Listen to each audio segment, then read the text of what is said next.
Welcome to Live IndieQuest. Welcome to the 2024 Polymedia Charity stream. This is your celebration of the indie and obscure. Hopefully you're all doing well. A lot of friendly faces in the chat. I love almost each and every one of you. You can self-select who I am and am not talking about. But let me introduce my boys here. First up, Frantic. How's it going, my man? Oh, man, I'm chilling. I have an energy drink I'm going to open up to start this off because, it's morning time. But I'm ready to do this thing. I'm excited.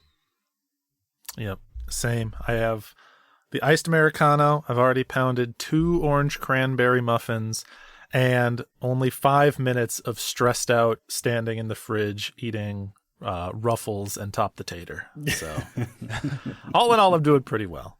But that beautiful laugh you just heard is my good buddy Seth, Captain Drachma. How you doing, my man? I'm doing great. I'm excited to finally be live with you boys, and for a wonderful cause at that. So I'm excited to IndieQuest today.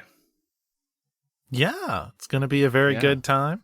For those that are not joining us for the live stream, we are recording this one live, benefiting the International Association for Suicide Prevention. So if you missed coming and hang out, maybe we'll do a live episode again in the future. I imagine that we will. We kind of loosely talked about maybe we'd do it for episode 100, and then the math worked out that episode 98 is going to be our first live episode. So now it's like can't really do episode 100 live. It feels like it hasn't been enough time that we're still in the refractory period at that point. So we'll figure it out. We'll do a live episode again at some point. But other than a live episode, other than the fact that humans can stare at you right now as you talk, what's good, boys? What's new in your worlds? Not a whole lot. I am podcasting in the daytime, which I know Josh usually does because we podcast at 5 o'clock his time.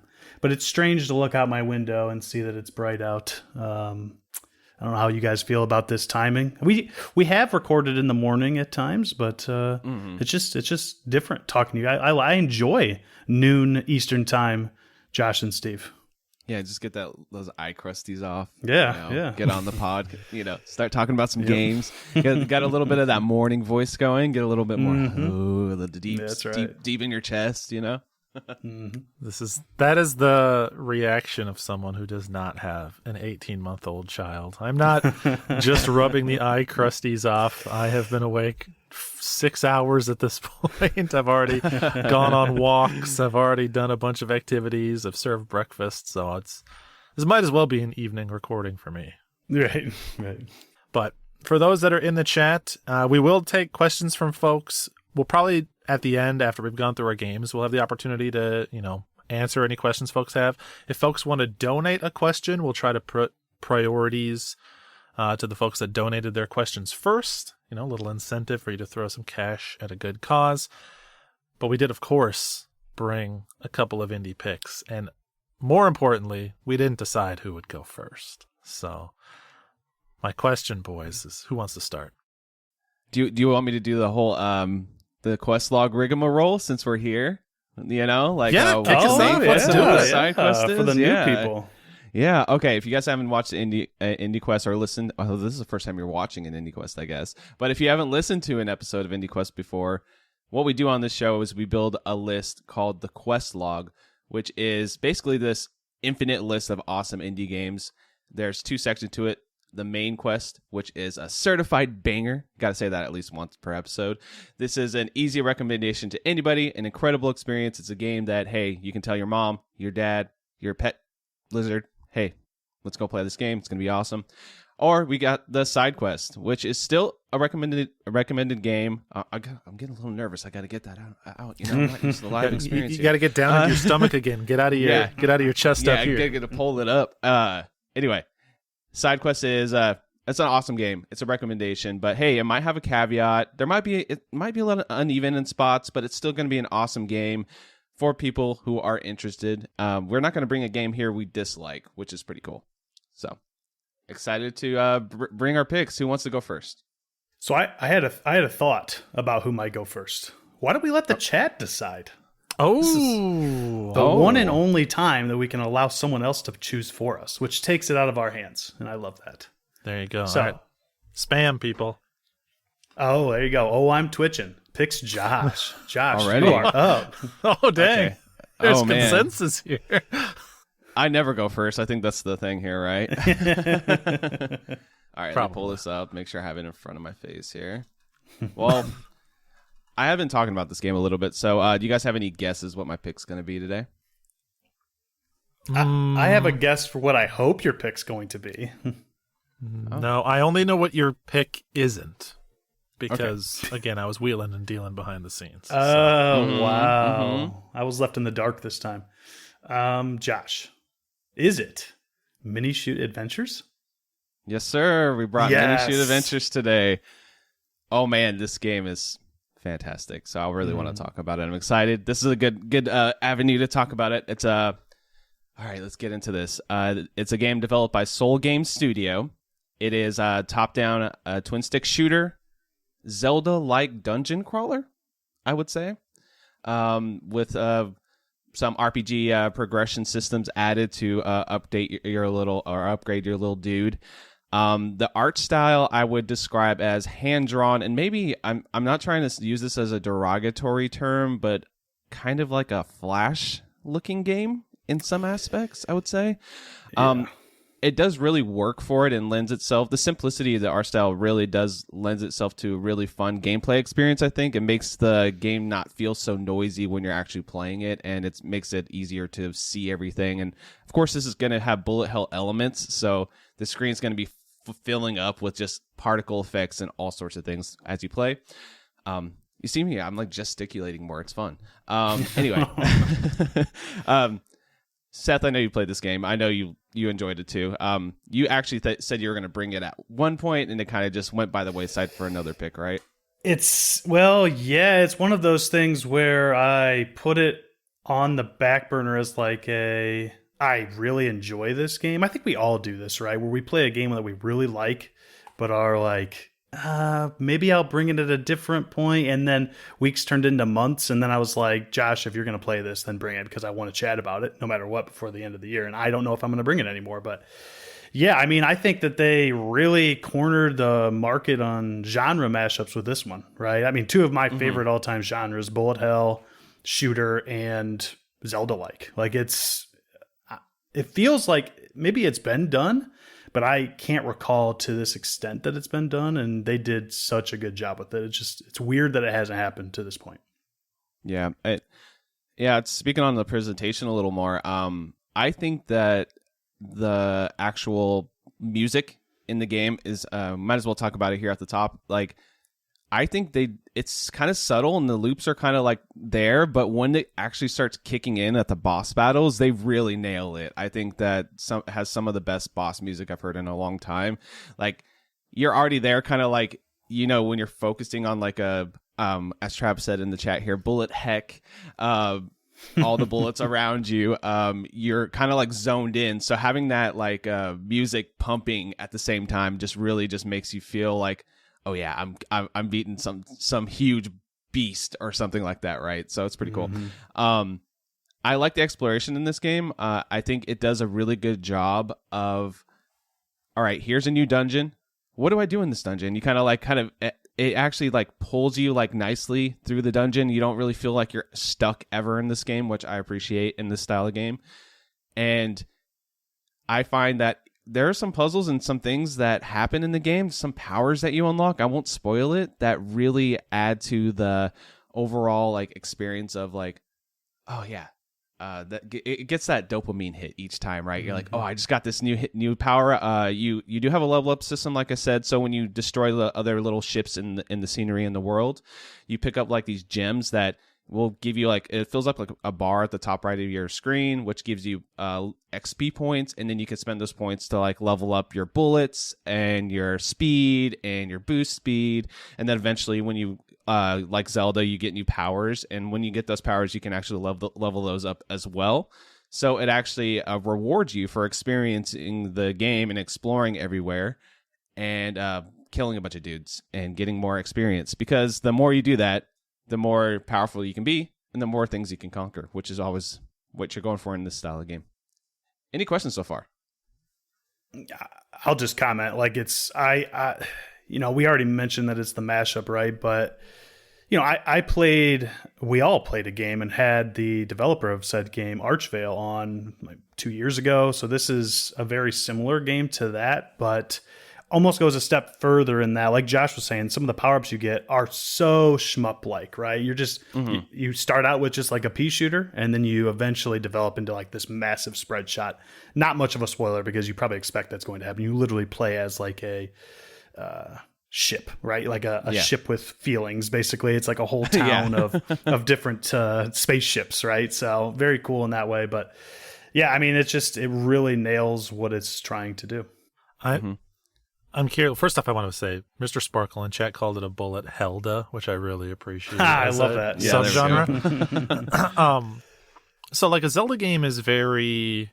When I think of the progression of a Zelda game, you get the items in the dungeon. You obviously use them in that dungeon, but then you end up using them on the overworld to find like extra little heart pieces and containers and stuff. You find like the classic like river that has a wooden post on the other side, and at some point you're going to find a hook shot that's going to let you get across it. Are the upgrades that you get in this game like that? Will the like sort of gated exploration style open up other little areas, or are they more like abilities to use in combat? I would say a little bit of both. I will say there is one specific, this one's a huge spoiler for the game. I mean, it doesn't seem like it has much spoilers, but it does.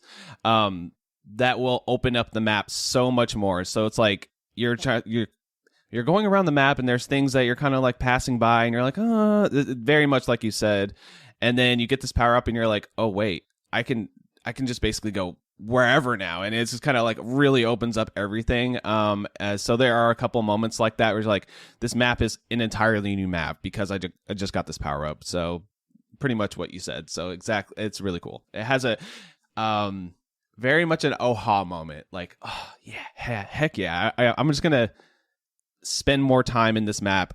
So there are map pieces that you can find. The map's not really unlocked until you find the map pieces kind of like hidden throughout the areas, and there are different zones where the different bosses will be, and the game does kind of push you along. There's like these little, I guess, purple towers that you can see on the map, and you're kind of trying to go towards those, or also you can, like Seth said, there's like family members that you can save, and there's like a little hub base that you can like the little ship family members where you can upgrade your ship to have like multiple. Like there's a guy that upgrades your turrets or your ship turrets or guns, whatever, from 1 bullet to like 5 bullets, and make yourself more powerful.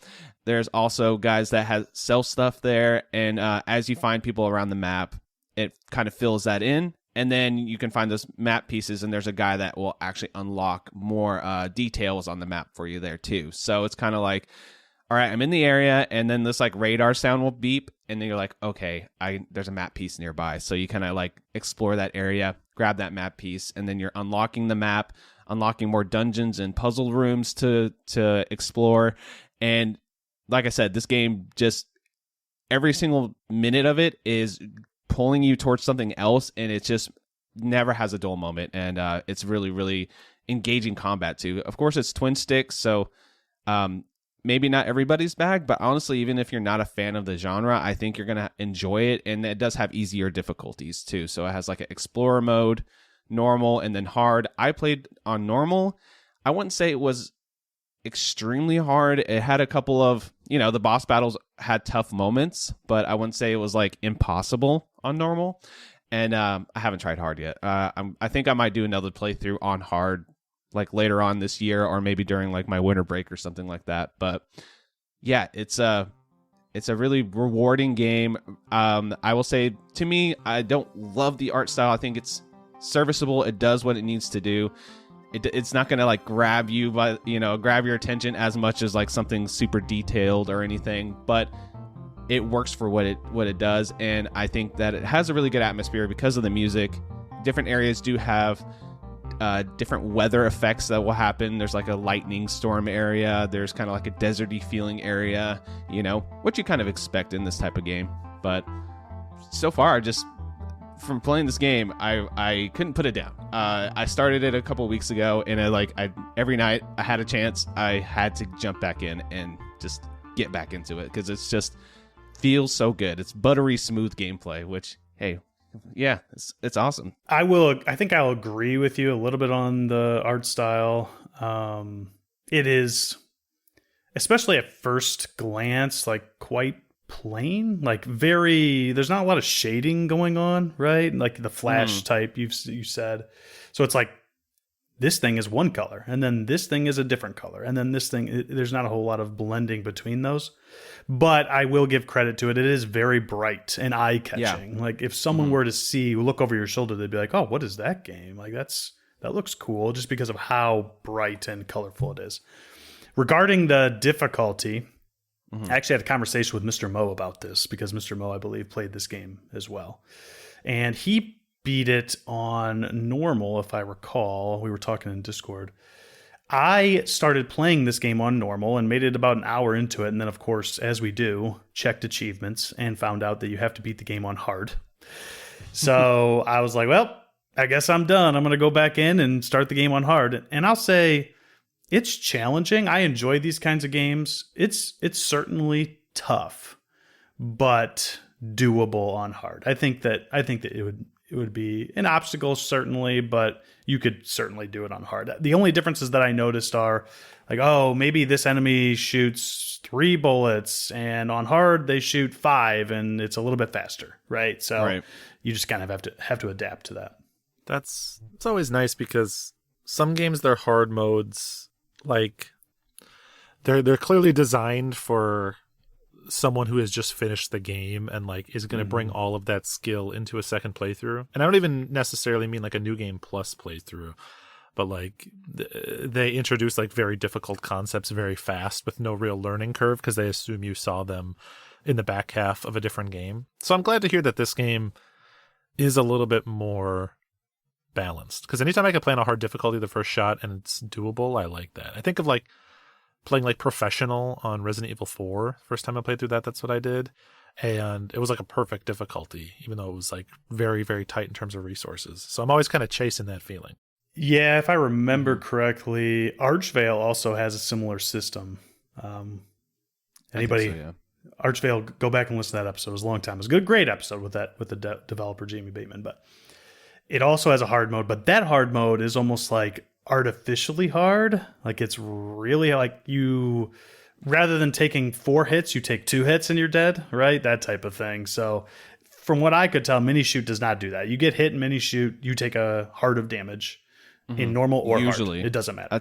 I'd say usually. There's some exceptions. There are yeah. different enemies. Yes, I forgot about that. But yes, usually, at least for the majority of the first part of the game. So yeah, let's just say they do the thing where some bullets take a little more damage. I'll just leave it at that. But there was a Bone Peddler in the chat here was saying that because of the leveling system, it actually makes the game scale a little bit less hard, because you can actually say they do the thing where if you're struggling on a boss, you can like leave the boss room and then like go level up a little bit more, get some more points, and then you can also respec your points. So say like, oh, I think I have enough points, but maybe this specific boss just needs a little bit more shoot distance instead.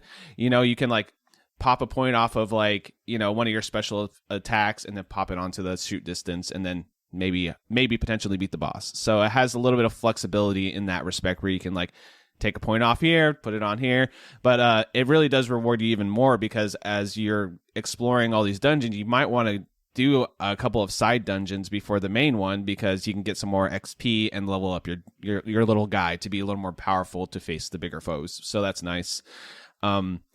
There are, at the bottom of the screen, there are 3 attacks that you do end up getting that do help. I'm not going to spoil all 3 of them, but one of them is like a screen clear, which is pretty obvious for the style of game. And then there's a couple of other ones that do help, that are kind of like you can pop in the middle of battle. So you have your twin stick shooting, and then you can like hit the bumpers, and I think it's like X on a Xbox controller to pop another one of those attacks. So it does give you a little bit more flexibility, and as you're like shooting the guys, those bars will fill up to get those attacks ready. So if like, okay, I've done this boss 3 or 4 times, and this area is just so chaotic with all the bullets coming at me, okay, I have a screen clear ready to go for that moment, and then you can pop it and then get through that moment. So just strategizing that stuff, to me, it's just like, it just scratches a certain itch that not many games do. So super, super fun gameplay.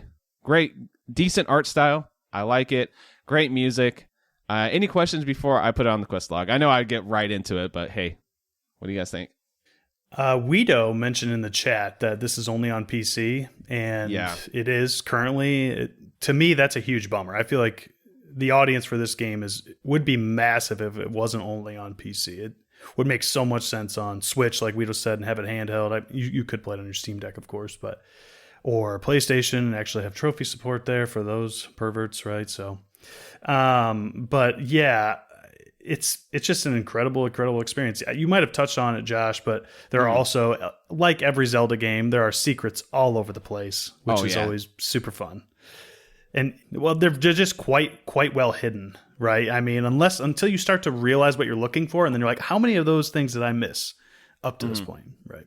Yeah, a lot of it's not like blowing up a wall in Zelda, but there are areas that'll have like false walls. So you don't even realize that they're false walls, and you can like, oh man, the first time you see that, you're like, oh great, I probably missed 15 of these and didn't even realize. So you're gonna have to double back and look around, But like I said, go ahead. It was probably purely because, like, I remember the first one I ever discovered is because I'm fighting enemies on that screen and kind of backing into the wall, and then all of a sudden I'm through the wall. Like, what? I don't know what? Yeah. How many of those were there? Yeah. So. Yeah. That's one of the best feelings you can have. Accidentally discovering something in a game and then being like, wait a minute, hold the phone. And it reshaping like what you've been doing up to that point. Josh, you mentioned that there was like as you're getting like map pieces, that there was like a little like ding or radar or something that like told you there's something to look for. Is that true for all the collectibles in the game? Like, is there a way like at the end of the game to hunt them down with some kind of assistance, or do you just have to like pixel hunt, scour the whole map? So most of the collectibles, I would say, are just saving your family. So like at the base, there's like a little homestead you can go into, and then as you're saving them, they're kind of just chilling around a table. So there's multiple of those guys, and let's just say the more you unlock of those guys, there is some special things you can unlock there, and there's also these like little ships that are races in the game, and you can race them around certain areas. Some of them are harder than others, so you might want to make sure you're leveled up to a certain point before you try a race in certain areas as you're progressing, and that will actually unlock like another dungeon to do, which is pretty cool. To answer your question, there is a little radar guy that will add all the dungeon openings to your map with a little green check mark next to it. So if you find everything. So if you go into a dungeon and you get out and there's still not a check mark, you're missing something. So, okay, maybe I need to double back, check all the rooms, make sure I didn't miss anything. Or maybe I need a special power to get to a certain room or something like that. And then there's also like for the family members, they will actually have a little icon that looks like a little version of them as an icon form pointing towards certain dungeons to go save those guys too. So definitely leads you by the hand, like, okay, you did not get everything in that dungeon. Go back and try again, basically. So it has the completionist mentality to it, and it makes it very easy to collect everything and do everything. Yeah, it's very much that modern quality of life improvement that most of these types of games should do, right? Like Crypt Custodian did something similar as well, where you can purchase a way to go and find the extra items.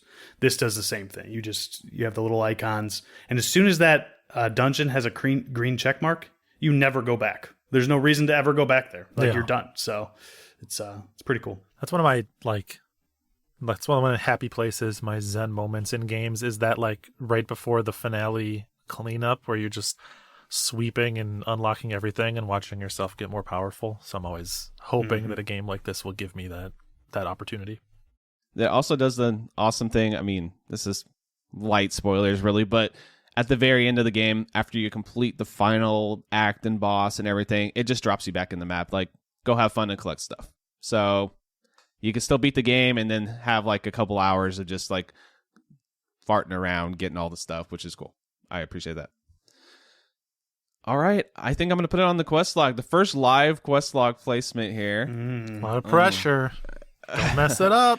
And the question I'm seeing here from Guido and a couple other people talking about it is how much bonergy does this game have? It has a lot of bonergy because it's a main quest game. Yeah. I absolutely adore this game. I think that you guys should give it a try, even if you're even remotely interested. If you like Zelda dungeon crawlers, if you like twin stick shooters, you're going to have a lot of fun with this game. And I honestly feel like I could recommend it to anybody, even if you're not a fan of either genre. Like, you're going to have something that you enjoy from this. And if it's a little bit challenging for you, and this is not really your style of game, the Explorer mode gives you like a lot of health, and it's not as hard, and it's still a lot of fun to play. So I would say try it on a not as hard difficulty if harder like twin stick shooters aren't your thing. So check it out, Minishoot Adventures. I'm not surprised to hear that it's a main quest. I feel like this is one of the... I haven't even played it, and I already feel this way, that it's one of the like underground banger indie games from this year. I've only met like... Well, now you, Seth, and a couple other people that have played it, but of the 4 or 5 people that have checked it out, every single one of them was like extremely positive. So I have a feeling that this is going to like sneak on to a few tastemaker lists come end of year time. Yeah. I hope that in 2025 or the future it gets ports to consoles, because it absolutely deserves to be on at least Switch, right? Get that audience number up. But yeah, it's fantastic. Exactly where I would have put it, Josh. Wonderful placement. It's, for me, a top tier 2024 game. It's really good. Yeah. Seems like a perfect game for the Steam Deck, too. Yes. Awesome. Well, there you go. Minishoot on the main quest. We'll leave it to the chat again, folks. Who do you want to go next? And I do want to say, Trav posted this in the chat here. Minishoot's a main quest game, but also what's a main quest is donating to the charity. We're doing this for the International Association for Suicide Prevention. The link's in the chat on the Twitch here. You can also find it on the side of the page if you want to donate for the awesome charity. So who wants to go next?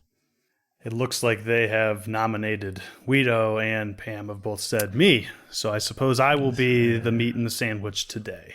Kind of feels like Pam was voting for me not to go next, but she'll pay $100 if you just don't talk anymore, which we'll take it. You know what I mean? It's for a good cause. All right. So speaking of, I won't say bangers because I'm not going to give anything away just yet. Every game that we bring is a very much a recommended game, but this game to me is a bit underground in a similar way as Minishoot Adventures is. So this is a good little segue here. I am bringing a game, and I actually only minorly chatted with the boys about it, and a little bit, I know that Steve knows because of his stream the other night what genre this game is, but I'm bringing a game that is called Cato Buttered Cat. How much do you guys know about Cato? I know literally nothing about it, although I did know you were going to bring it because Steam outed you while I was streaming the other day. I saw you were multitasking while I was playing a different game, and it popped up a little notification in the corner. Someone forgot to go incognito mode. So I was like, no. I was like, now I get to know what he's going to bring. It's because of those Dokapon play sessions. No, I don't think Petey's in chat. But yeah, I've seen this game around. I know the premise, but I'd like to hear what it's all about.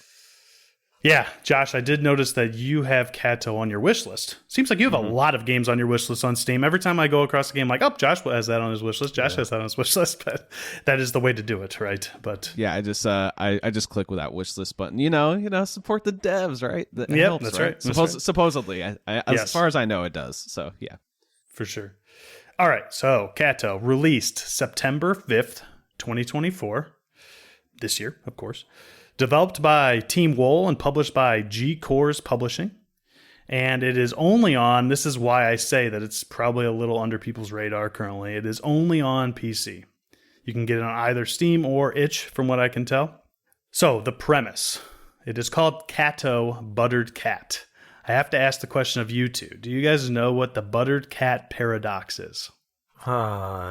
No. I mean, a cat would certainly not enjoy having butter on it. Although it depends on the cat, because my cat's getting pretty old. At this point, my son grabs him with hands full of yogurt, he doesn't even care. Doesn't even bother cleaning himself off. He just lets it mat up. So a cat, famously, always lands on its feet, right? You drop a cat from any height and it always flips over, right? And it always will land on its feet. Toast, buttered toast, also does what? Always lands what side down? Butter side down.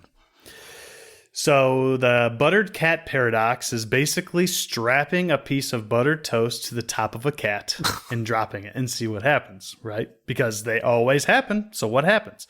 This game plays on that theory by you play as a cat and a piece of toast that has butter. And when you combine them, you can, I'll get into a lot of this when we get into the meat and potatoes, the gameplay section, but you can jump infinitely, right? Like Kirby or something like that. You spin around forever in the air, and until you let go, then the cat will come down and land on its feet, but you can just keep on going forever and ever if you want to. So that gets us right to, the genre soup that we love to do. It is a 2-character simultaneous puzzle platformer, and of course it is the buttered cat version of that. If you guys are looking at screenshots, it is very cartoony pixel art game. Mm-hmm. Extremely clean. I think it looks quite good. In contrast with something like Minishoot, it has that chunkier feel, more like less flash, more, this is retro looking, right? It honestly reminds me of a lot of the Celeste art style in a way. I mean, colors are different, of course, and things are going to look a lot different, but it just gives me that vibe of Celeste. I mean, your sprites are bigger, so Celeste is Madeline, right? Madeline, Celeste is smaller, but yeah, I mean, this is just a incredible looking game to me. The characters are adorable. The cat sleeps and purrs when you've been idle, which you're going to do a lot in this game. It is a puzzle platformer, so you're just going to have to look at screens for a while to kind of get your bearings and figure out what you're doing. The first time it happened to me, I was sitting and looking, and this cat starts purring, and it almost sounds like a disk drive, especially when it's coming from your computer speakers. So I'm like, what is going on with my computer? Like, why does it sound like that? I know I don't have a disk drive on this laptop. It's just like... And I'm like, what? And then you find out and you figure out it's the cat. The music. It is, I would say, very good, very catchy. To me, maybe and this is not to take away from it, it's one of the weaker parts of this game, but I was still, having spent plenty of time in these levels, in these different worlds, I would stare at the screen and these songs would get just lodged in my brain, and I would go to bed and they would just keep repeating in my head until I fell asleep. So is it the best soundtrack of all time? I would say no, but it is very serviceable, and really certain tracks are really good. The World 5 music specifically, which is the last world, is amazing, incredible, and it will probably show up on an IQ OST in the future. In that game's defense, and in a lot of other games' defense, I feel bad for any developer making a puzzle platformer putting music into their game, because you have such a balancing act that you have to strike, because you can't have your music be like too over the top or too dense or even like too catchy in some instances. Otherwise, your brain is going to like tune into that a little bit and have less energy to focus on the puzzles. But you also don't, if you just make it like, if you turn the dial too far towards elevator music, then it's unremarkable and people don't really think about it too fondly. And yes, a lot of games like, the Limbos of the world solve it by being like, we're just going to be moody and really not have that much music at all. So the fact that there are catchy songs that you took away from it, I think is actually a pretty strong benefit, as long as it didn't get in the way of you solving puzzles. Yeah, I think it falls neatly between the Limbo and the Celeste or Super Meat Boy, right? Where it's not, not frenetic action, so you don't need that upbeat moving and shaking type of music, but it's still, you're moving around quite fluidly in comparison to a lot of other puzzle platformers too. Like, it's still very much a platformer, so it makes sense to have fairly upbeat music. Josh, were you going to say something? Yep. Yeah, I was going to say, the thing about the puzzle platforming, especially if you're sitting in a room and you're trying to like piece it out, you don't want that loop to be irritating either. Like, just have a very like obnoxious loop over and over again, and it has to be like just subtle enough and just catchy enough to like be like, okay, I'm nodding my head along with the music and I'm solving these puzzles. So yeah, for sure. All right, this game sort of has a story. It isn't loose necessarily, but it's just, you're not playing this game for its story. I mean, some puzzle platformers have great stories, but this one, it is just kind of there. So at the very beginning, you kind of find out that there's a machine in your hub world where you get to choose levels that has broken. And pieces of it have been stolen by various boss creatures, basically. And so you have to go and retrieve them. The machine makes milk. It is literally a milk machine. So being that the cat is a cat and likes milk and the toast needs butter, they kind of are in cahoots and they go and retrieve these pieces just to make milk again. Like, that's the whole point of what you're doing in this game. It's perfectly fine. Like, it is what it is. It's just not ground shaking. It's not, like I said, it's just not, it's not why you're playing it, but it is adorable. And the different lines, it's funny because all the cat does is meow. Like, that's all the cat does. But like the toast can speak like a person and is very witty and funny and like super smart for whatever reason. It's just kind of a funny dynamic duo, right? It's almost like Pinky and the Brain or something like that. The cat just doesn't speak at all. And then, yeah, so very cool. I enjoyed it for what it is, and especially the dialogue that is had when you go into certain areas and when you're in the hub world and things, and things happen. The toast says a lot of funny things. Any questions, either from you two or from the chat, before I get into how this game plays, which is why we're here? I don't have questions, but I really wish I had a soundboard so I could clip you saying, "The machine makes milk," and play that back on command whenever I want to. It just seems like it'll be useful. Hey, generally someone makes a video out of this live stream and could very well clip that. So we can enjoy that at a later date. They like a songify you, just the machine makes milk. The machine makes milk. It's kind of funny. I never really thought about it, but there's no cow involved unless it's somehow in the background. It's just a milk making machine. That's because it's the machine, man. Who needs cows when you got the machine? All right. On to how this game plays. The coolest thing, the best thing, the greatest thing about this game is that, yes, when you combine the cat and the toast, they can fly, as I said before, basically infinitely. You just keep pressing the A button and you're just hopping up towards the ceiling, a la Kirby or, something like Flappy Bird or something like that, right? But the best thing about this game is that you actually control the two characters separately and can move them both simultaneously if you wish. So the cat moves with the D-pad, and that's it. That's the only way you can move the cat. Basically left and right. There are certain sections where you can actually climb up walls with the cat. But for the most part, just left and right is all the cat will move. The toast also sort of moves left and right, but instead it moves with the shoulder buttons. So you can actually click, like left trigger, let's say, and it will show you a trajectory, a dotted line of where the toast can jump. So the toast will actually flip through the air and land on the other side. Always buttered side down, of course. If you hold the left trigger, you can get a shorter trajectory, but longer trajectory, right? So you can go further, but you're not actually going to reach as high. And certain times you actually want to reach higher when you want the toast to land maybe on the ceiling, for example, for certain puzzles, right?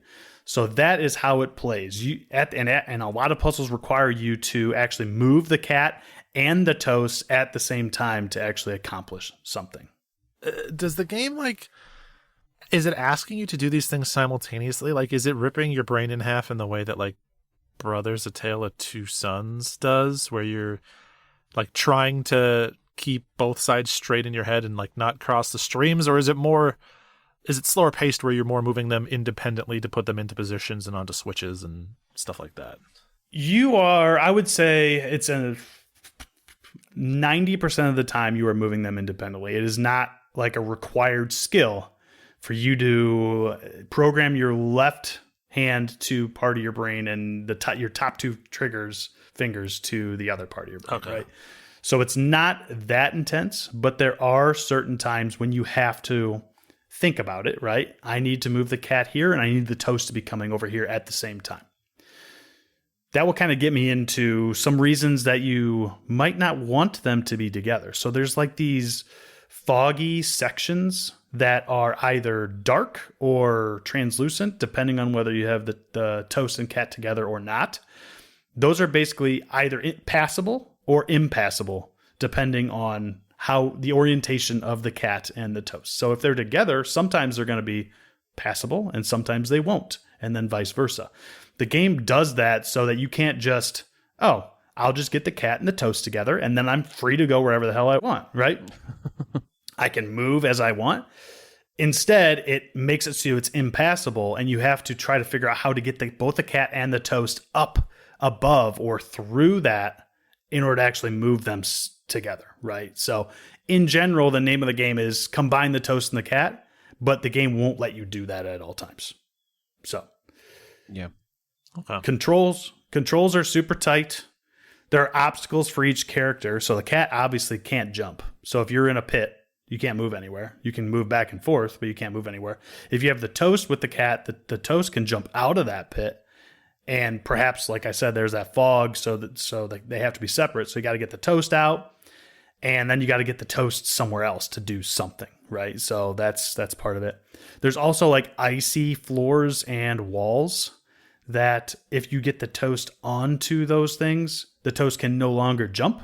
So, you try to press the R2 or whatever on the Xbox, and it just jumps in the air forever. Like you can't actually move left or right because I assume it's slippery and it won't allow the toast to move from that, right? So those are some of the examples. There are certain, like I said before, climbable walls for the cat, like where it almost looks like a scratching post and the cat can climb up those walls. So in that case, you see something like that, okay, I know I'm going to have to use that for the cat for some reason. Got to keep that in the back of my head just in case I need to get the cat out of here while the toast is doing something else. There are also what I call pressure plates, right? Character-specific pressure plates. One has a toast symbol and the other one has a cat symbol. Sometimes you're going to have to get the cat onto that pressure plate to open up a door to get the toast through that door and then go land on the toast, and then that opens up something else, and you're kind of doing that back and forth. It's quite unique, especially as the game goes on. I don't want to spoil a lot of things, but you can actually get extra cats in Toast eventually, but they actually behave differently than your main cat in Toast. Like you don't have control over them. So it really plays with your brain in a way where, yes, I have this extra toast, but it doesn't do the things my regular toast does, right? But I need it to be on this pressure plate so that I can actually take my toast that I can control and move it somewhere else, right? So that's the kind of fun thing that this game starts doing, especially from mid of World 2 and World 3 on to the 5th world.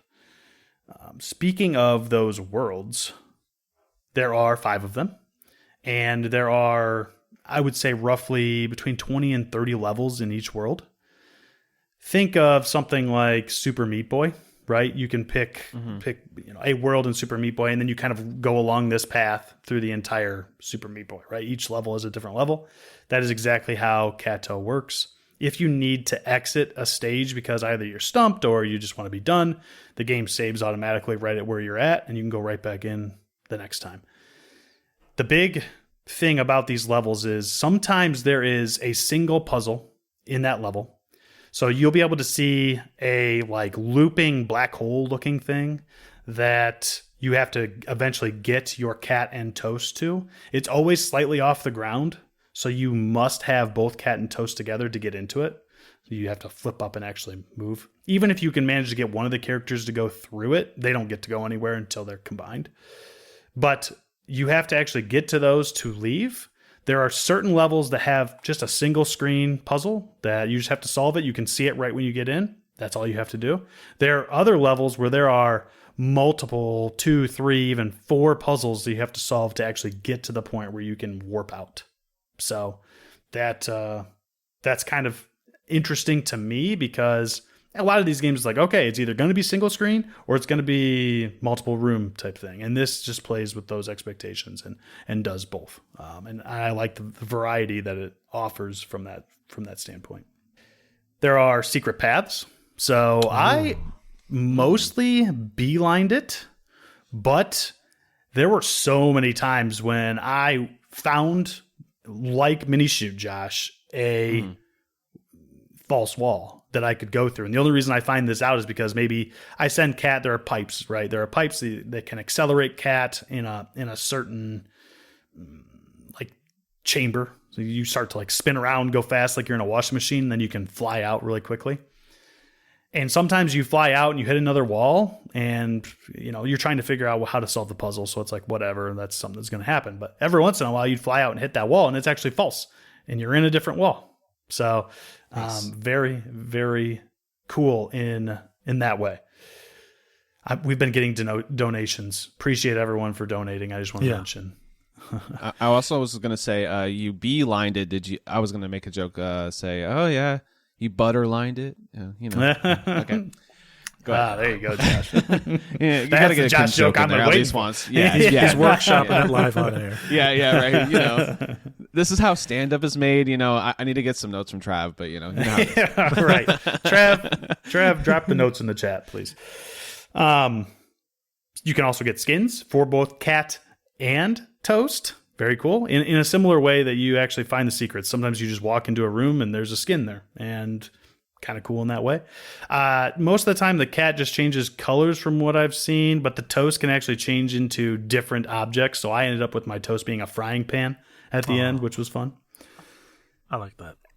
As there is in a lot of these games, there is a hint system. So one of the best things about this game, I use the hint system. I would say, I don't know, maybe 10% of the puzzles, they get pretty challenging at certain points.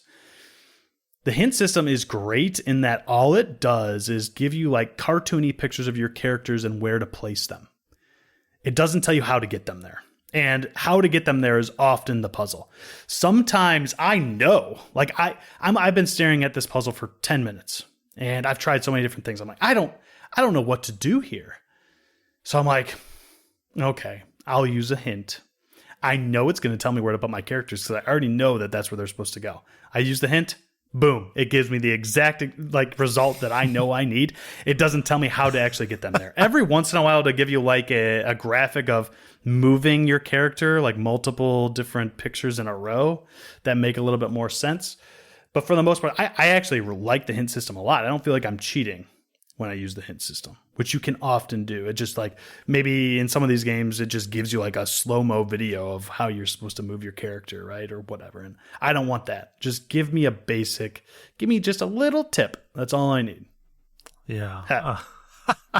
Man, anyway. Now you're clip farming, buddy. All right. I see what you're doing. I gotta say, I didn't bring it. I mean, maybe I'll do a back-to-back too for if people donate for it, Throw a bunch of money and I'll break the rules and bring 2 games. Yeah. But I didn't bring it. But I see now why you were saying how similar this game is to Mind Over Magnet that I streamed the other day. It's like a 1-for-1 in a lot of cases. Like almost everything you're saying about like the 2 character system, the hint system, everything. I'm like that like perfectly maps onto Mind Over Magnet. It's kind of wild. Yeah. I guess the second character, because I watched the majority of that stream that you did, Steve. We're here now, and people donate if you really want to hear about this other game. Yeah, I don't know how much time we'll even have left. Depends on what Steve's got, but the second character in Mind Over Magnet is kind of like the magnet, right? But you can't move that magnet freely. Yeah, right. You have to pick them up and throw them around. Yeah, that was from what I noticed, that was the big difference in the 2 games is both of my characters have independent brains, basically. I don't need to... I mean, yes, sometimes I can take the Toast to a higher place with the Cat if I'm allowed to jump, and then I can drop the Toast off and move. But each of them operate completely separately from one another if you need them to. So that's the big difference to me in these 2 games. I think the last thing I have is Death. So every once in a while, you're moving platforms. Sometimes you have, a skinny platform that you put one of your characters on and you press a pressure plate and it snaps, right? Everybody can actually see my hand for this one. It snaps up and that makes the character that was already sitting on it fly to the other way so you can actually get over to that. That happens. There are also times when you have like a giant moving block that moves back and forth with pressure plates. So if I have either of those two characters on the other side between that and a wall, they die. If there's like lava in the level, which happens, they die if they jump into it. Cool thing about this game is if there are, I mentioned obviously that there are multiple puzzle levels at certain points. If I'm on the last puzzle of that level, I can see my goal and I'm ready to leave. If you die, you do not go all the way back to the first puzzle. You stay on the puzzle you're on, so you don't have to redo. I mean, even if you do, like every once in a while, I've pressed start and clicked restart level, and you go all the way to the back that way, and it's like, oh, dang it, now I have to redo this. But you already know the solution at that point, so it's not that big of a deal. I will mention that there's also an icon in the upper left-hand corner that's like a refresh button. You can click that with your mouse, and if you do that, rather than restarting the level, it will just restart the section of the level you're on.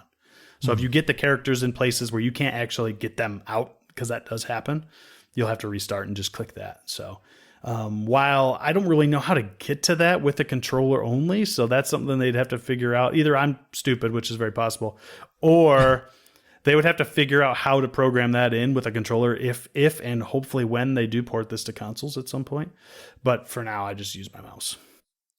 Do you think is it verified on Steam Deck? I mean, I guess I can look, but would it work on the Steam Deck? Because this is one yeah, it's verified, so I don't know if there's something they do to fix that. This is something that I should know. Is Steam Deck touchscreen? It does have a touchscreen, yeah. So maybe they expect you to use the touchscreen a little bit for that, right? That button. But other than that, I never use the mouse for anything. So I don't see why you couldn't just. PS5 controller has a touchscreen built right into the controller, so let's port this bad boy to PlayStation. Yeah, you could just, if it had an on-screen cursor, then that's all you would really need. But yeah, I mean, it would play marvelously. And honestly, I feel like this game is, the developers of this game are doing themselves a bit of a disservice not having this on at least Switch, because this feels like a handheld game all day. Steam Deck would be great for this game. I mean, puzzle platformers are just good on handhelds to begin with, right? Yeah. Portable, I can put it down after I finish the puzzle. This game would be perfect in that handheld form. But that will bring me to my verdict and where I'm putting this on the quest log. Unless you have anything else to add, either you two or anyone in chat. I haven't been following chat. I don't know if anybody... I've been looking at it, yeah. Yeah, that's fair. We should have asked for Josh's game, too. If anybody has any questions about this game, please let us know so we can answer it live on air rather than get your angry emails later. Right. You wouldn't believe how scathing our inbox is. No, so no, it's actually good. While people have a second to type it out, I am curious, where would you put it in terms of difficulty? Like, how often did you get, really stumped, feel like you didn't know what to do, etc.? So How Long to Beat has this game at 6.5 hours. I beat this game Steam time in 11. There was a lot beyond just idle me staring at the screen. There was a pretty solid amount of idle me walking away from the computer. So I would think I'm probably closer to 9 or so hours in beating this game. Main plus sides is at 10.5, 11. So I guess that falls into that. I will say right now, especially before I put it on the quest log, I am not a puzzle platformer guy. Like Steve is a puzzle platformer guy. Josh is more of a puzzle platformer guy than I am, I would say. I would say it's middle of the road genre for me. It's not an FPS, which I can't stand, and it's not a Zelda-like or roguelite or bullet hell or something which I love. So in saying that, I did find, especially World 3 for some reason, a lot of the puzzles to be quite challenging. I use the hint system somewhat. I mean, I said about 10% of the time. That's probably true, so that's not too much. I will say that based on my prior experience and everyone listening to this, I only ever had to look up the solution to a puzzle one time. So I went to YouTube. I'm like, I cannot figure this out. And of course, when I went and looked at it, I was like, I'm an idiot. You It's just almost roll like your eyes. Right. sometimes the way that these games play, and especially this game, it makes you think so far outside the box that sometimes you just got to step right back into that box, buddy. Like you just got to get in that box. Like it really plays with your expectations to a point where you just don't know exactly what you're doing at certain points. But it's like, oh, all I actually had to do was just move the cat off that platform. I am completely free to do that. Why am I not doing that? Yes. And I mentioned in Steve's stream when he was playing Mind Over Magnet, because I was playing this game along like same time and all this week. I was like, these games really know how to make a mountain out of a molehill. They really mess with your brain to make you think you got to do more than you actually have to.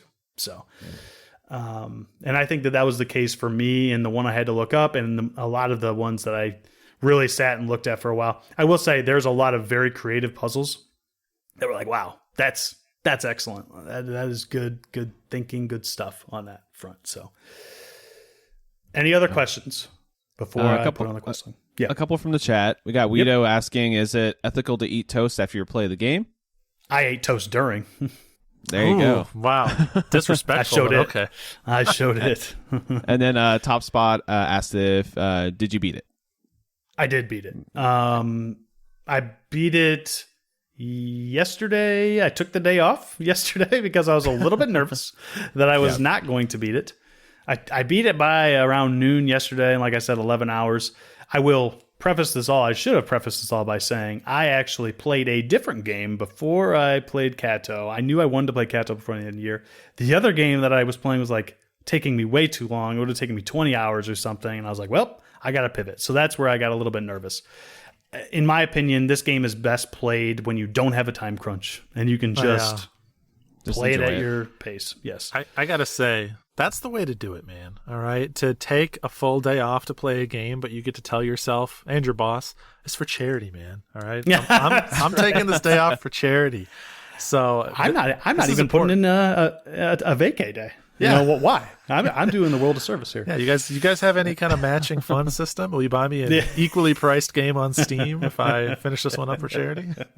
Exactly. Okay. Was that all the questions? I believe so, right? Yeah, and I do want to shout out Go Hobo Go, $50 donation. So that's awesome. Thank you. Yeah. So appreciate that so much, Go Hobo Go. All right. So quest log placement. About as easy of a main quest as I could ever main quest. I'm not sure if I gave that away. If I didn't, that's great. I hope I didn't. But it is possibly one of the best puzzle platformers I've ever played. It's awesome. Dang. It's amazing. Hopefully I didn't sound too like, oh, this game's great before getting to this point. The way it, like I said, messes with your expectations of how this game should play. It's just an incredible experience. I will say, Steve, to touch one more time on Mind Over Magnet, it's like, I'm not saying that's not a good game. It looked like a great game. But it's like they took those ideas and then just expounded upon them, evolved upon them, and just made this really meaty, chunky experience that I feel if anyone out there is looking for the best of what 2024 has to offer and wants to play these games before year's end, you should find a way to play Cato. You got to do it. That's disrespectful. I got to play it. Say, man. All right. Now, you see, Josh brought Minishoot. That was already on my list. You know, I went on my phone while we're talking. I bumped it up a few notches. But now I got to add a whole new entry to my to-do list. I only got a month. All I'll say is, for anyone out there, Steve, Josh, that wants to experience the best of 2024, at least get it and know that maybe you're going to play it in the future or wait for a console release if that's what you want to do, and experience like the first world, right? Like I feel it's worth experiencing, especially from a small Chinese dev. Like it's just so good.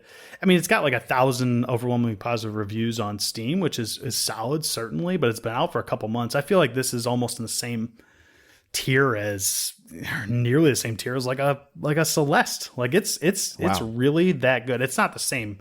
It's a platformer, but other than that, it's not the same type of game. But Yeah, I know what you mean. Like the Josh is quality about to throw hands at yes, Yeah, I'm like, let's go. Yes. How long did it take you? That's my question.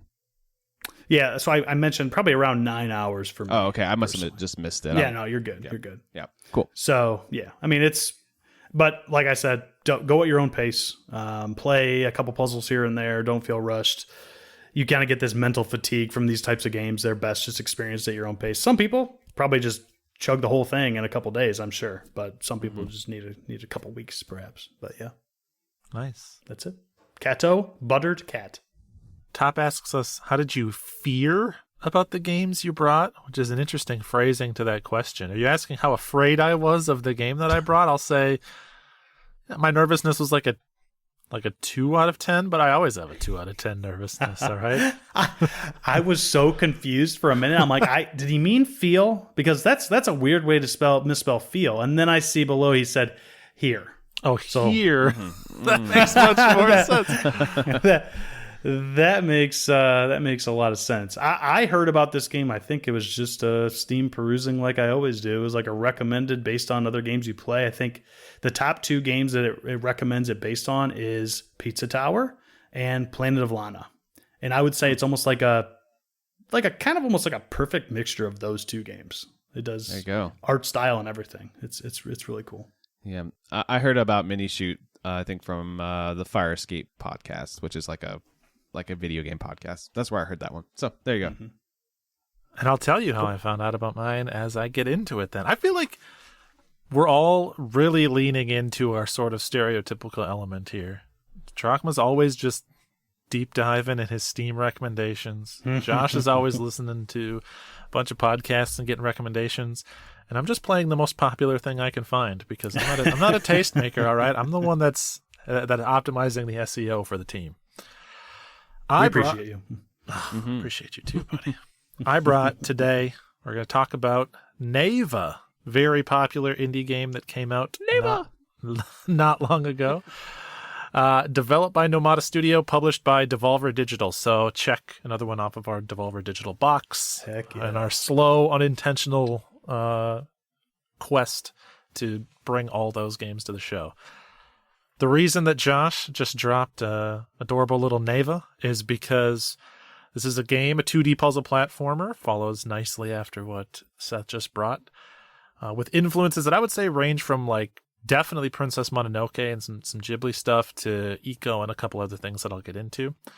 The core conceit, like the main gameplay, is that you play as a woman and you have a small wolf, or I guess it seems to be a non-real animal. It's wolf adjacent, but it's got a little bit more of like a fantasy angle to it. Antlers, Yeah. like mystical looking, Deer and wolf. like hulking almost. Yeah, Yeah. huge. Yeah, And it's and you are controlling the woman, and then you are guiding this. What I will from now on, I'm just going to refer to as a wolf. You're guiding the wolf around, and you do so. You can press a button that calls out to it, and every time you call out, it's got a bunch of little recorded voice lines that say Neva, Neva, because Neva is the name of the wolf pup. And if you play on PlayStation, it comes out of the speaker of your controller, so it's very cute. So, this game, I think most people will be familiar with it just from looking at the art style, because it is the second game from Nomada Studio following Gree or Grease, depending on however you pronounce it personally. And it looks very similar. It's, as far as I know, it's not a sequel. It might be one of those things where like maybe they take place in the same universe, but these games are so kind of like, you know, abstract and artistic that it's not like there's actual story connections in any meaningful way. But if you told me that it was the sequel and you called it Gree 2, I would just agree. I'd be like, yeah, that makes total sense to me. And I found out about this game because everyone has found out about this game. It's extremely popular. It's hard to avoid it if you've watched any coverage of games on anything. So, set up for the game. The story starts out, you're walking across this like beautiful open green grassy field. There's actually a lot of points in this game that strike me as very Planet of Lana-esque, where you get just that like gorgeous blue sky and just like bright colors, like sunny day energy, which is not particularly common. And so you're walking across this open field, you as the woman, and then there's actually two of these creatures with you. There's like an adult, an elder one, and the wolf pup. And then as you're going, a bird flying over drops out of this, like is flying, and then just suddenly dies and falls in front of you. And then a bunch of other birds, pum, pum, pum, pum, pum, all fall at the same time. And so you like walk up to it, you're all concerned. And when you pick up this bird, it is like the color has drained out of it and it's sprouting these black flowers. So it seems to be some sort of like illness or plague or something that's spreading across the land. And then you look off into the distance and this giant wave of kind of like inky black shadow is charging towards you. You pull out your sword to like face it head on. It washes over you and your two animal companions, and you're fighting off these sort of like shadow creatures in this black shadowy void. As a part of that, the older of the two animal companions does not survive the battle. And then in the aftermath of that, you kind of wake up and it's you and the wolf pup. And now you and Neva are going to be navigating around the world. So that all happens within the first 2 minutes of the game. So it's expected. Now it's not spoilers, and now you kind of know what it's going to be like. So the actual navigation of the environment, the actual sort of setup is, like I mentioned, you will run around, you have a double jump, you have a dash, and you'll do a lot of platforming and like light puzzle solving, and then you can call out to Neva at any point to have them go to a particular location and interact with something. So sometimes that's something optional, like very early on in the game, you'll find these little trees with fruit. You can call Neva over and Neva will have a little snack. You know, they'll chomp down on some of those fruit and hang out for a minute. Or sometimes you're having to kind of like encourage Neva to jump across a gap of stone that they're maybe too nervous to do on their own. So you go to the other side, you stand on the edge and you're like, Neva, come on. And eventually they'll like work up the courage and they'll jump over. Neva will... Oh, go ahead. I gotta ask, the Neva calling reminds me so much of calling Mui in Planet of Lana.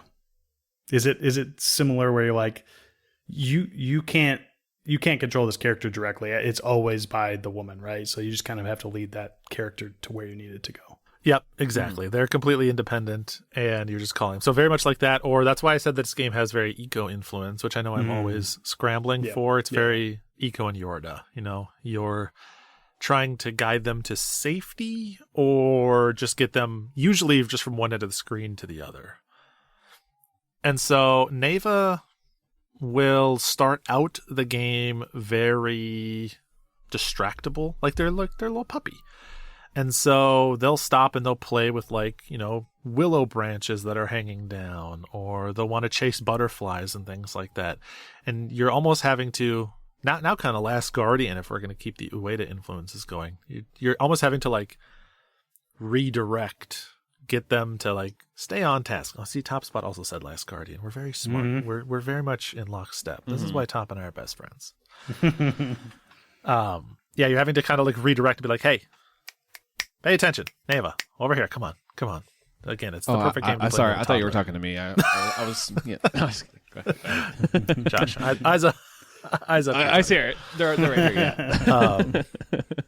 So that's how Neva will move around. You know, you're kind of getting Neva to pay attention, cross gaps, stuff like that. You will move around with a double jump and a dash. It's a very momentum focused platform. Well, not momentum, that's the wrong word, but you have a lot of freedom in your platforming, a lot of like expression. It reminds me almost of Mario Odyssey in a way, where, you know, you do that like jump, cap throw, dive, second dive, and you feel good. It's the same way where you can jump and then double jump, or you can jump, do a dash in the air, and then out of that dash do a second jump. So you can like sort of decide, do I want just vertical height? Do I want to try to cover some height over a long distance? Stuff like that. And it's the type of game where a lot of times you'll be like delaying your second jump and using it at just the right time in order to like get up to where you want to. Like they're very intentional about you like almost having infinite coyote time and being able to jump and dash around wherever you want to. Mm-hmm. And then on top of that, there is a sword that you can use, which you mostly use in combat, which I'll get into in a minute. But you can also use the sword to attack any enemies, and attacking an enemy will reset your jump, very similar to the messenger. So there are also scenes where you'll be like double jumping /jump /jump, and you can like stay in midair and move all around a bunch of vertical space. Hearing that, Steve, I assume the controls feel really good in this game, because if they're not good, then that is more annoying than it is worth it to try, right? Yep. Yeah, it's very responsive. I would say that like all of the weights and like fall times and all that stuff is well tuned. It's not like a difficult game in terms of platforming. Usually anything you try to do, you're going to execute successfully on your first try. But it's the type of game where, despite that, it feels good. Like I was always like, man, that was kind of cool. Like I feel nice about doing that. Or Nice. like you get that feeling where like this might be kind of fun to speed run. You know, it would feel good to like smoothly navigate through these levels. So, given that you'll do the platforming, the sort of encouraging with Neva. The last sort of core element that you're going to encounter right away is the combat. And you get to this within the first like 20 minutes or so of the game. You have your sword and you have a basic 3-hit combo. And enemies will attack you, and it's because it's a 2024 video game, they will sort of telegraph their attacks and you have to dodge out of the way in the last second. So the dodge and the dash are the same button. You're really dodging in midair when you're dashing. But if you do it on the ground, it's like a dodge roll. It has a very forgiving set of iframes for the dodge roll. Like if you are like anywhere close to dodge rolling near that enemy's attack, you're gonna dodge right through it.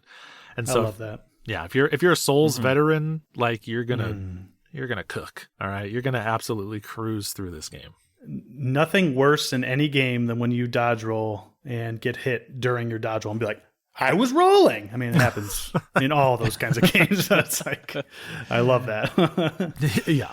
I will say that I've played this game just to say that. I beat it a couple of weeks when it first came out. It's a great game. I really enjoyed it. But anyway, the combat is, I would say basic, but like not bad. It's kind of serviceable, but still fun. You know what I mean? Like it's not like it's just like super easy mode or anything. It's like no, there's a little challenge here, but it's good. It feels good to do. You know, all the dodge rolls and the dashing and everything.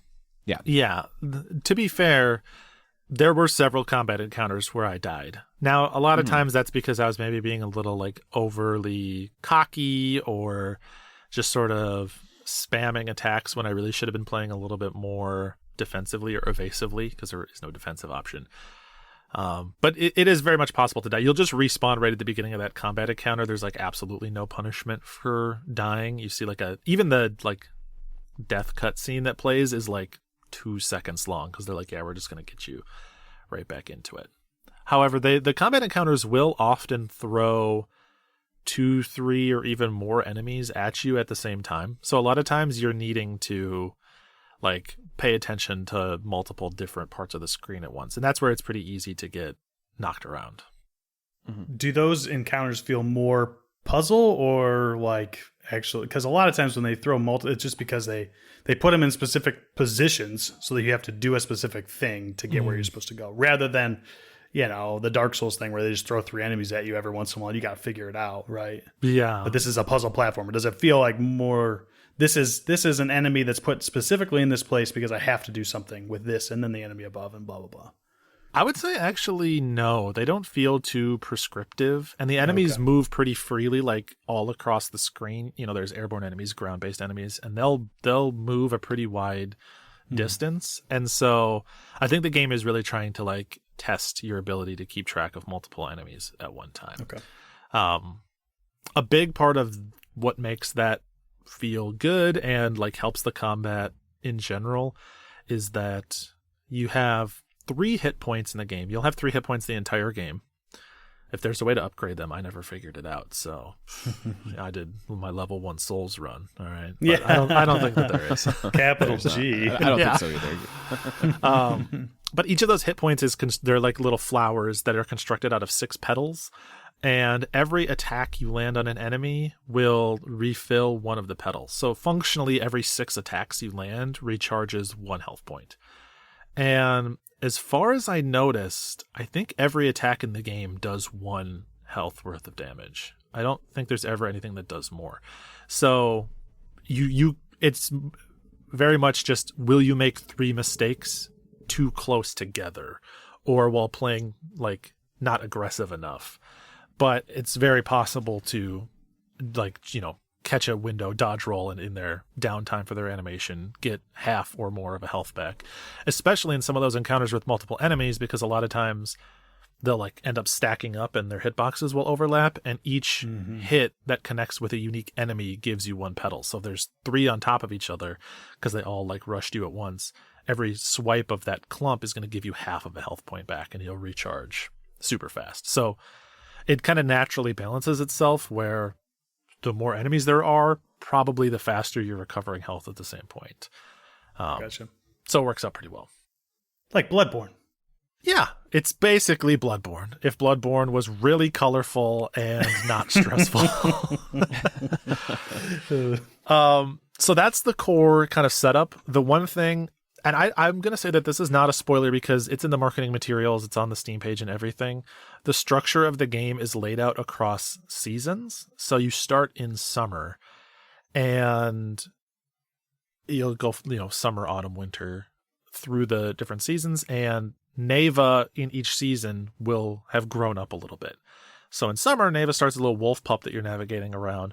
But as the seasons go on, Neva becomes more like independent, more capable, and it actually starts to go like it kind of naturally flows from you protecting Neva as a pup and trying to help Neva out to like Neva almost being the one helping you. Like Neva becomes much more involved in combat. You'll get some abilities that let you control Neva in combat, and it starts to become very much like, man, what would I do if Neva wasn't here? Thank gosh Neva's around. So it's cool to see like their relationship build in that way, and who depends on who change over the course of the game. And there's obviously like more that goes into that in the actual story bits that I won't get into, but as a general sort of thesis, I think that they've described this game as basically playing on that exact relationship. So I thought it was pretty cool. So this game is, and I know you've touched on it, but it cannot be stated enough, and I'm sure everyone that's listening has seen screenshots. It is absolutely gorgeous. It looks amazing. Yeah, I like, honestly, playing it, literally the music and the graphics like moved me to tears. Like I was welling up how beautiful it was. Like it's that gorgeous, like to not even understate it a little bit. So yeah. Being that, and I guess it's a question for both of you since you both played it, being that it is that gorgeous, I find that when a game looks really good, sometimes there's other sacrifices like not being able to tell what's something you can jump on. Is that ever an issue? I will say for me, no. This game actually, was that true for you too, Josh? Yeah, I agree with you. It was like, it honestly telegraphed it really well. I'd never noticed the spot where I'm like, oh wait, am I supposed to jump here? Nothing like that. No friction there on that part. Yeah, and importantly, it never was hard to see where to go, but also the platforms and the places you navigated all felt very natural to the environment. Some games end up being like really beautiful painted backgrounds, and then just like, a Super Smash Brothers Final Destination stage or whatever, where there's just like 3 straight line platforms that don't really make any sense. Maybe they have some grass texture or something. This all felt like, you were on cliff sides and different architecture and stuff, all incredibly natural to the way that the game looked. Yeah, and then there's areas with like, not really spoilers, but there's some areas with like floating islands that just look really cool. That is super obvious where to jump to. So, yeah. And to use their first game as a touch point, because I think more people will have played Greed than this one, Gree was kind of abstract in a lot of ways. There'd be like a lot of what Josh referenced of like crumbling, floating architecture, like weird statues where you're like running on something's hand and stuff. Neva is much more grounded. Like you're moving through nature, through forests, stuff like that. Although there are times where you're running through more like, I'm not going to say man-made because I don't really know what they come from, but more like architectural locations, like harsh angle stone and stuff like that. There's times where it's almost got like a little bit of a Fez energy to it with how it's like what would you call it? Maybe brutalist at time. I guess that's a term people use. I'm trying to sound smart here. I don't know. I don't think I'm pulling it off though. So Chadley's dragging me in the chat. That's so rude of him. I used to like it. Yeah, so you'll come across some like actual structures, and those will be relevant to some puzzle solving and stuff, and those remind me a lot of Fez. There's also parts, Josh, I don't know, did you finish this? I should have asked, Josh. Yeah, it's not very long. What is it, like 4 hours or so, give or take? Yeah, I finished it. It's great. But what's it?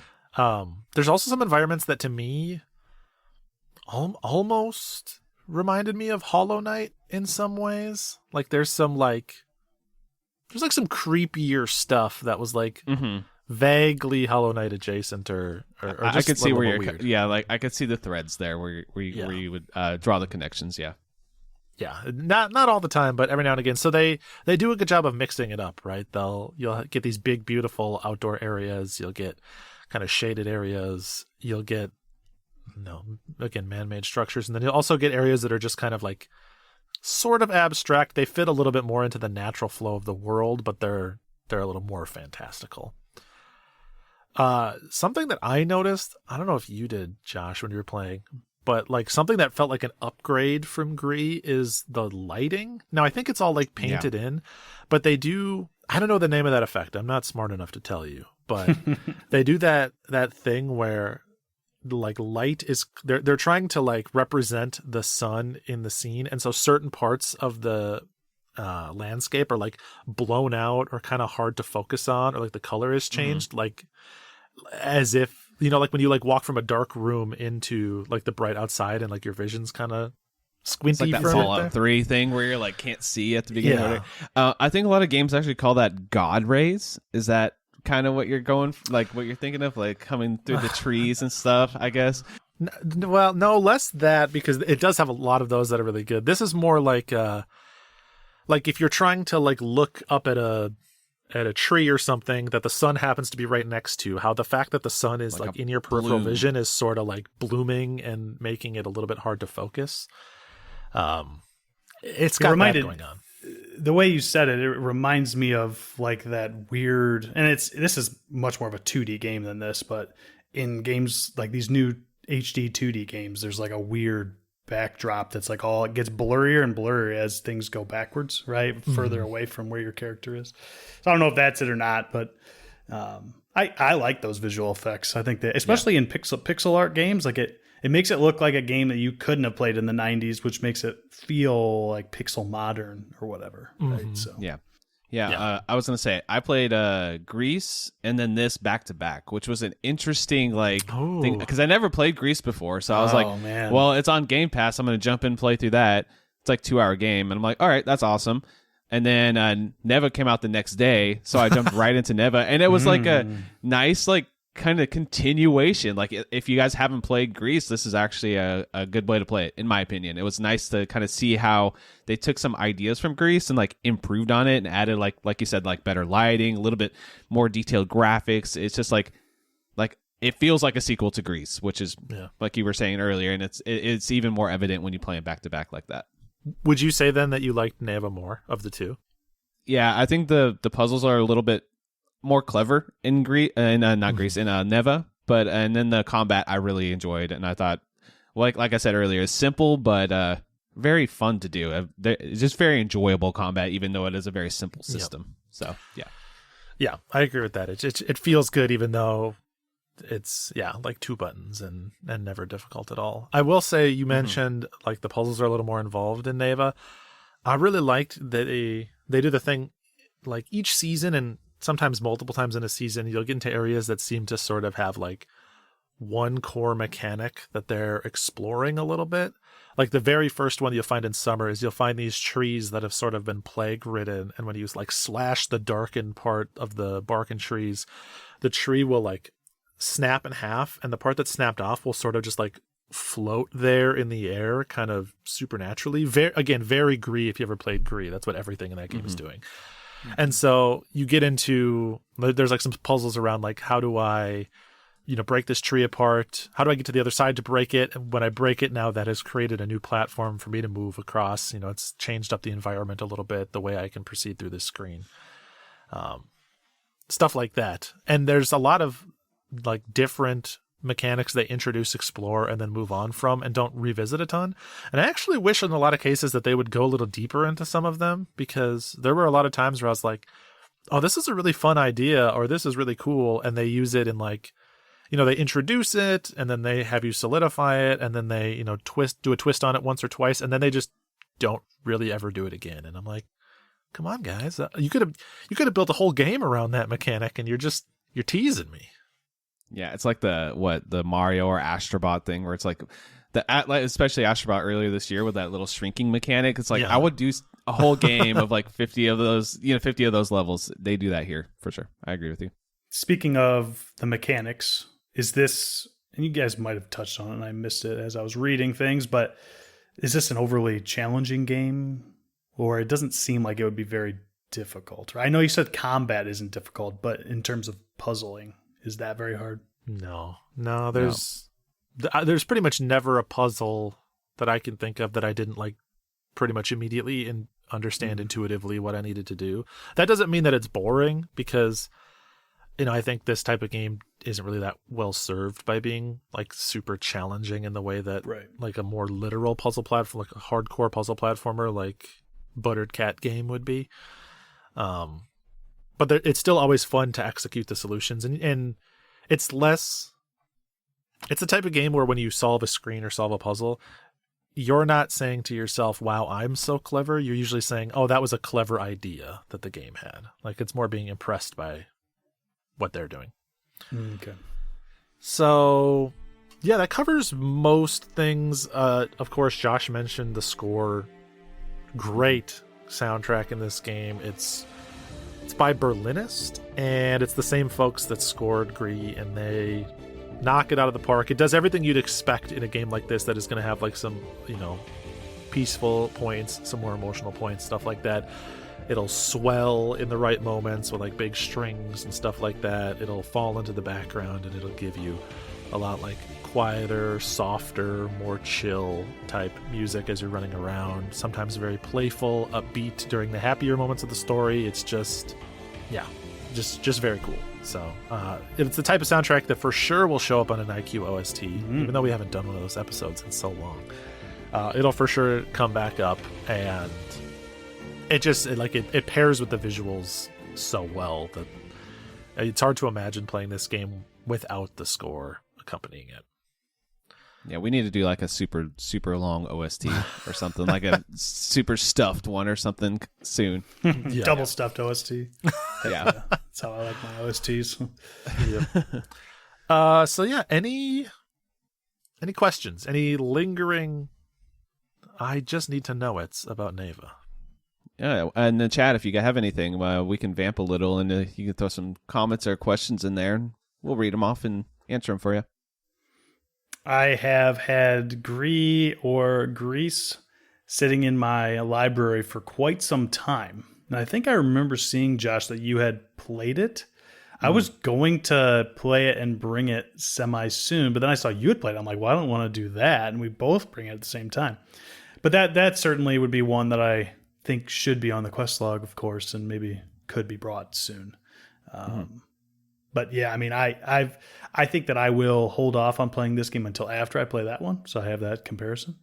But they both are. I mean, I think the standout for both of them is the visuals. They're incredible. So, thankfully,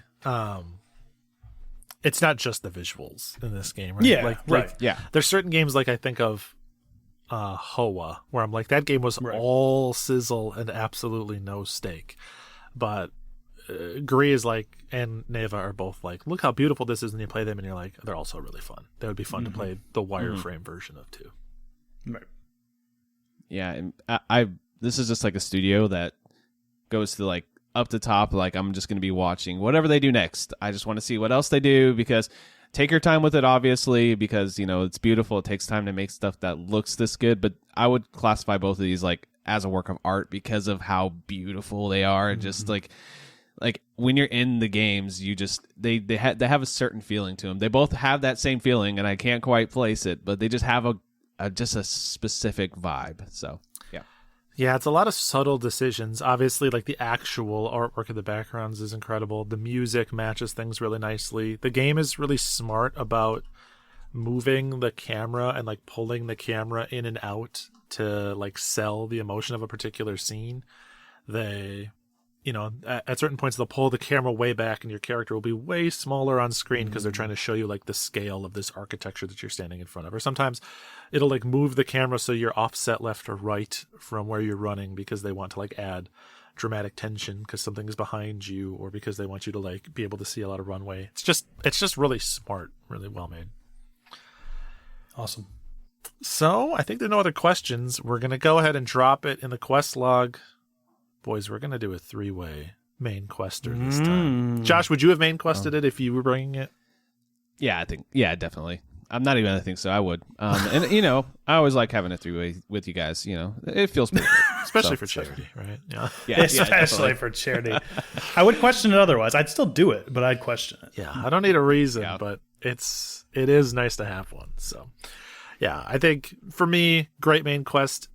We talk about like the intention of the main quest a lot, and one of the things we always cite is that a game that like pretty much everybody could get some enjoyment out of is a good fit for the main quest. That's not like a exclusive criteria, but this is a perfect example of that, where it's like, I think almost everybody, even folks that are not very familiar with games, will get a lot out of playing this one because it's just so accessible and it looks so great and it hooks you in right from the get. So for sure. Yeah.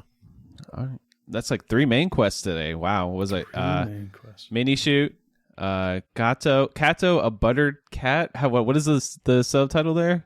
Cato, buttered cat. I think it was originally just buttered cat. Cato. Okay, but then they wanted to emphasize that it's a buttered cat. So yeah, and then Neva. So awesome main quest is there. That's super cool. I mean, that doesn't always happen with this. We do occasionally have a 3-way side quest one too. Yeah. You know, it's 3-way on the side.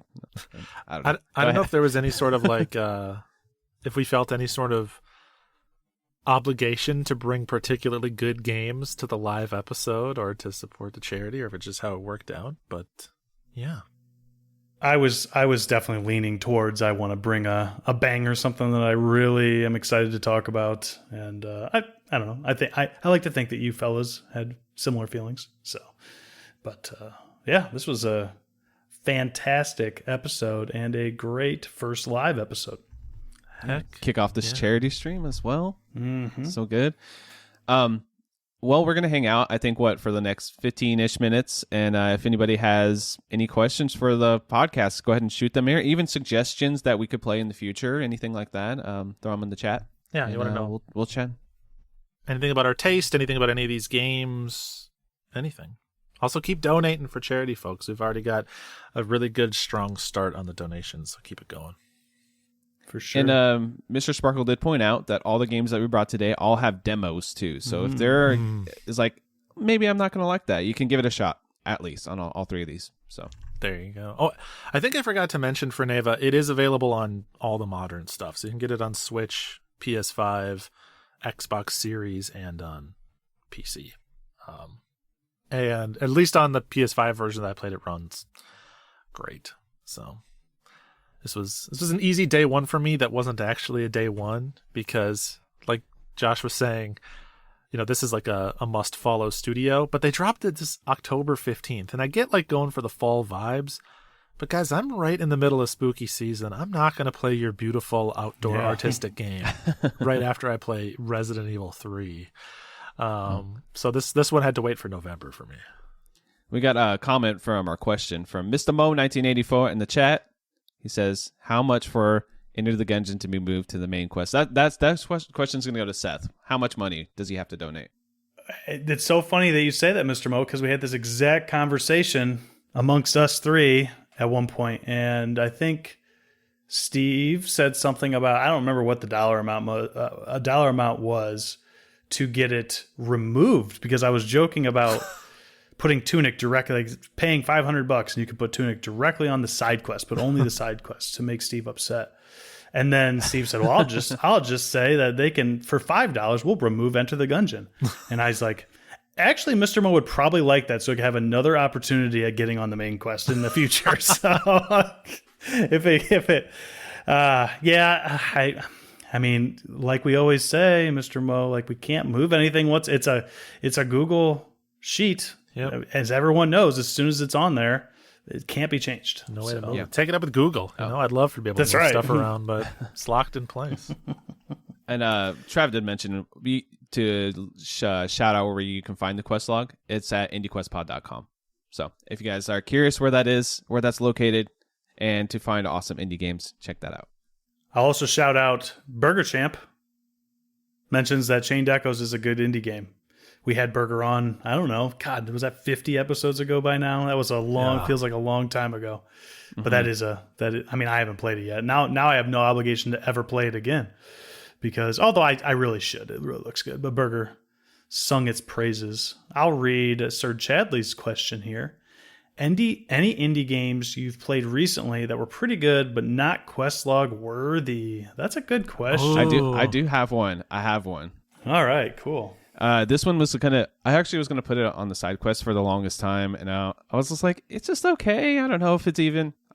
It's Haunty. Haunty. I thought it was just okay. Like, I like the art style. It was okay, but the gameplay itself, honestly, to me, just felt kind of just fine. You know, that's one of the rare ones I played. I was like, it's probably like a 6 out of 10. Not the best game I played ever, but I didn't hate that I played it or anything, but I wouldn't bring it to the quest log. So. Looking at my sheet of what I played recently. Yes. So I just finished up a game earlier this month. It's called Minute of Islands. It's like a bit of a point and click adventure, sort of loose puzzle game. Really nice art style, like very, very beautiful. It actually has like almost like a cartoony sort of look to it. Looks great, but the actual game itself is very slow, and I kind of like fell off of it. I actually played it in like 2021, fell off of it, and just went back to it now this year and finished it up. And yeah, I would say that one, like, for me, just hits the right below a side quest barrier, where it's like a 6 out of 10. Like, it's fine, but I think the art style almost kind of bait and switches you a little bit. It's got Hoa syndrome. It hooks you in that trailer on the PlayStation Store or wherever you are, and then you play it and you're like, all right. Yeah, I get it. That's okay. Yeah. We're so uncomfortable talking about things that we just kind of don't like. We're so used to being like, oh yeah, these games are awesome. Go check them out, I will say that's the exception, not the rule. Almost everything I play, I like enough to potentially bring, even if I can't bring it. Yeah, same here. Yeah. Yeah, so that for me was, I think it was called Froggo's Adventure, Verdant Adventure. It's like it is basically a Kirby-like. It's like somebody created a Kirby game, but instead of playing Kirby, you're playing as like a round frog. I still recommend it if anybody out there is looking for a very short Kirby-like experience and wants to just get that vibe going.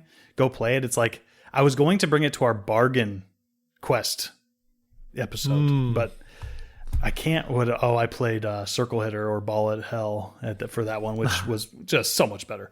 So yeah, I mean, it was good. It's probably maybe close to side quest worthy, but not quite something I would bring. And then I also brought Recolit, which was like very low end side quest for me personally. Still worth playing, but I could see where somebody would leave it off.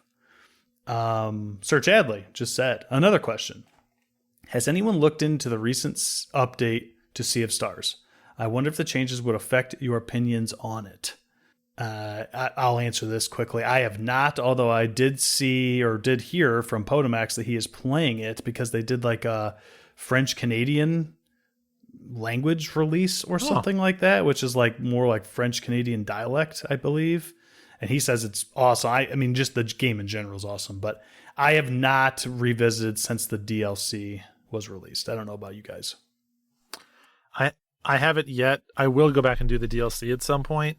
I probably won't replay the game because I know they, in addition to the DLC, they also did a bunch of updates and like balances to like address feedback that people have. So like something that even we mentioned is that the game has kind of a slow start, and I think that they've gone in and they've added like a few combat encounters into the early game and like tightened up the story in the early game a bit. And I think I don't know if I'm remembering this 100% correctly, but I think they also did some work to like add a little bit more variety to like the spells you have access to, or like make it so that the encounters don't often like follow kind of the same progression every time. They actually changed the combat system somehow with like the locks and stuff. So they've done some stuff that I think would make it interesting and actually maybe warrant a revisit, but I don't know that I have another RPG in me unless we were going to do an episode where we talked about just the changes. I don't, I feel like my game, which I never got bored of, it was always fun for me, but I feel like the game, when we played through it for the episode on here, became like, battle and then Moonerang minigame. Like that is like 90% of the battles were like, how many times can I ricochet this Moonerang back at the enemy? And that was kind of everything that I did forever. Berger just mentioned that they actually added 3-player co-op, which is really fun. Yeah. I've always felt like for a turn-based RPG, it shouldn't be that hard to just make it optional. So you can, rather than watch somebody, you can at least pick up a controller. Not indie, but Lord of the Rings, The Third Age did that, and I played through so much of that game with my cousin. It was so much fun. That game's low-key pretty good, man. If you like Final Fantasy X, go play The Third Age. There you go. Final Fantasy IX did that too. I think they let you assign different characters to different controllers, and so I used to go to my buddy's house when he was like late game, and we would grind together. Like we would farm random mobs just because we could both like mash out whatever spells. I don't know why it's fun to be the one in control of a menu, but it is one of the great mysteries in life. Mr. Sparkle says, sorry, were you going to mention it, Josh? No, yeah, you can go. You got it. Oh, okay. After the Ware Cleaner, have you guys looked into any more of the output from the USC game development program? I have not, but absolutely need to, because the Ware Cleaner is such a banger, especially for a free game. And, I played a game probably 2 years ago now called Post Mouse, which came out from one of the European universities. And it wasn't, I will say it was not Ware Cleaner, but it was also free and also very cool. And so much of that stuff, when you see, especially when you know that these kids in school are working on these games, like you kind of want to play them, especially if they're really well received, because those kids are going to go on to make games. Like it's kind of a cool touch point, right? So yeah, like 10 years from now, you're going to be like, oh my God, I'm playing this amazing indie game that's popping off that is from the devs of Ware Cleaner. Exactly. I think that's so cool. That's awesome. Just remember, folks, that Outer Wilds started as a student thesis project. So that's the place to pay attention to. I was thinking about that the other day. I was like, what game are they going to be making next? The Outer Wilds team. I'd be sweating if I was them, man. Like, yeah, I know. Talk about big shoes to fill. Your own shoes, but big shoes to fill. Right. Yeah, it's like Hades too. Like, how do you? It's incredible that they're doing it, and I hope it. I think people have said it's amazing, but or at least what's there so far.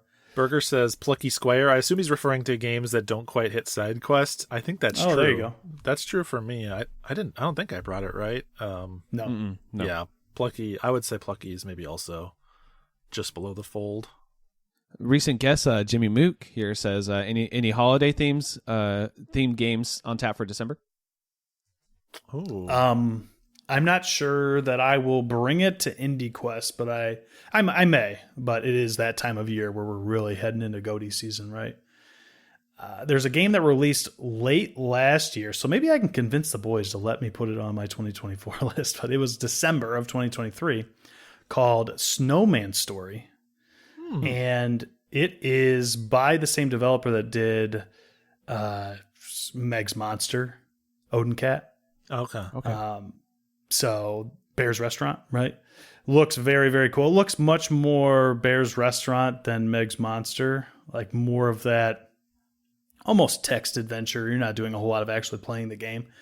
But Bear's Restaurant was a moving experience for sure. Actually, a great touch point for the charity that we are talking about today, right? So, International Association for Suicide Prevention. Meg's Monster deals with that a little bit too, I suppose, but Bear's Restaurant really deals with those themes. But it seems like Snowman Story also is in a similar vein. And of course, it's during the winter, so it would be a fun December play.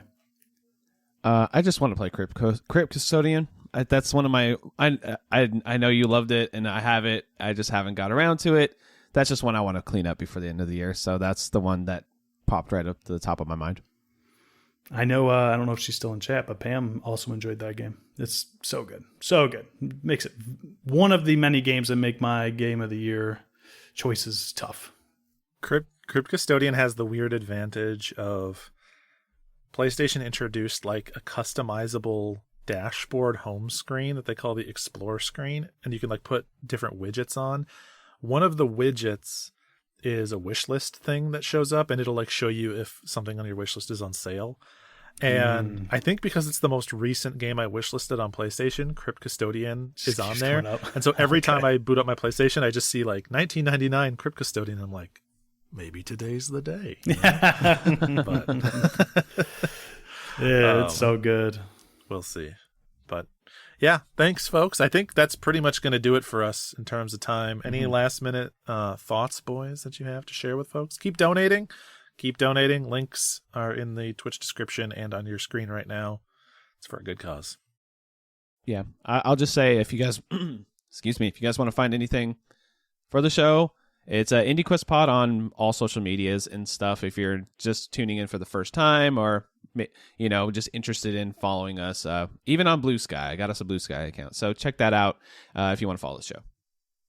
Yeah, sounds good. Polymedia Discord, best place on the internet. Heck yeah. Go to polymedianetwork.com to learn more about the charity and more about all the other shows as well. We're going to sign off. My final word of wisdom to you is donate. So we'll see you all later. Peace out in 5, 4, 3, 2, 1. Bye. Much love. Bye.